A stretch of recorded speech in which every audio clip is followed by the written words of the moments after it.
Joining me now from Washington, D.C., senior legal fellow at the Heritage Foundation, Hans von Spakovsky. Hans, before we talk about Ruth Bader Ginsburg, I can't let it go. That report we just heard about a minute ago talks about further shifting the court to the right, left, right.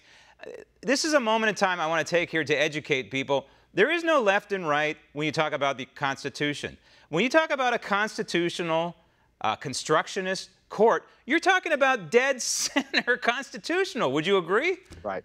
No, I do. What we have are justices who try to adhere to the Constitution, the way it's written and was understood at the time, and justices who want to, frankly, ignore the Constitution and provide and create new rights that don't exist in the Constitution. That's really the divide between the different sides of the court. All right, so Ruth Bader Ginsburg is obviously on that side of the court that wants to ignore the United States Constitution and rewrite the Constitution, if you will. And so here we have her at home reading transcripts. Is this really fair to the American people in terms of deciding cases? Because we know it's not the same as being there for oral arguments. And is there a precedence for this?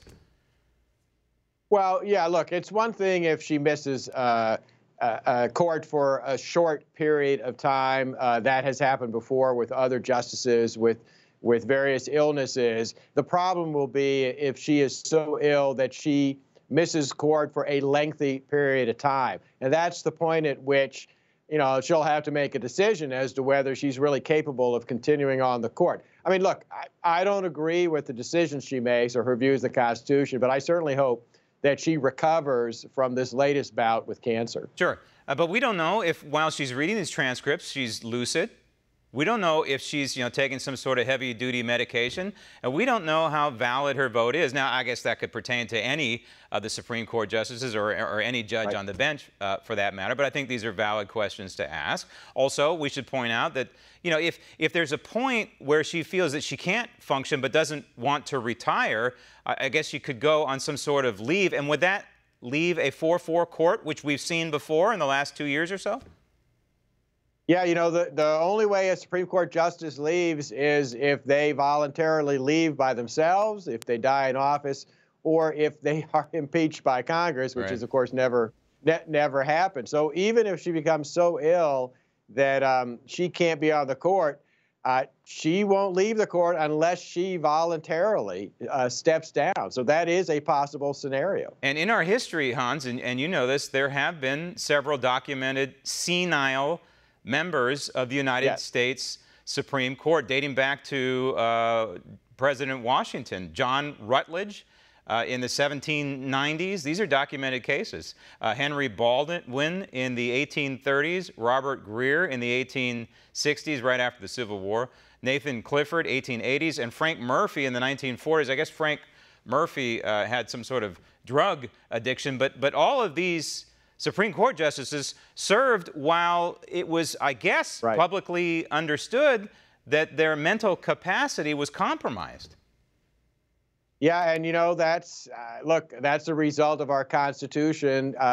These justices have lifetime tenure, and like I said, the only way they can be removed is through impeachment. And in none of those prior cases did Congress move to remove those individuals from the court. And I certainly don't think that would happen now. I don't think Ruth Bader Ginsburg is going to resign from office. The rumors are that liberal groups tried to persuade her to resign when Barack Obama was the president because they were hoping to get a new, younger liberal on the court, and she refused to do that. But why? Because she likes being on the court. Yeah, and there's some important cases coming up, Hans. This would be the winter and spring session, I guess, of the United States Supreme Court, including DACA, transgender military issue, gerrymandering, and the 2020 census. And the 2020 of those four, well, actually, all four of those are going to be quite interesting, but certainly the 2020 census is going to be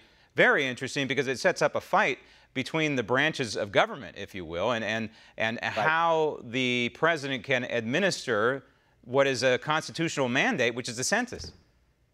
Yeah, and the census case is very important because, as you know, the question there is whether the census can ask a citizenship question. And whether or not we get accurate data on how many citizens and non-citizens in the country has implications ranging from where public funding goes, huge amounts of money, to how redistricting is done all around the country, which has very big potential political effects. And we don't know if Ruth Bader Ginsburg will be there for these cases, but we do know this. I think you would agree. Ruth Bader Ginsburg is a poster child for term limits on the United States Supreme Court. Want to see more videos like this?